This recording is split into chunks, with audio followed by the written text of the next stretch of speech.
乡亲啊，继续要来讲中秋节，真侪人会买两人酥来送礼。来看台中有一位蔡小姐，连续几啊年，每一年拢会订买到中华出名的两人酥，但是实在是真歹订，因每一年拢是规家伙啊总动员来敲电话。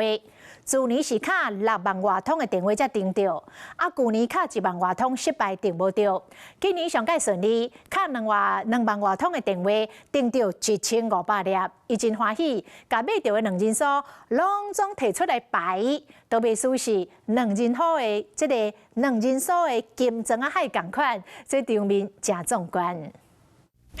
桌顶一盒搁一盒的两人酥，甲规个桌啊放甲满，连后壁碰椅嘛拢是，袂输是黄金色的黄人酥海，食拢总有1500粒。欢喜甲摆出来翕相，毋过这1500粒的两人酥，为骨内的纸箱仔搬出来，实在有够费力。囡仔拢欢喜甲有够痛，甲是大人斗相共，甲两人酥搬去倒啊。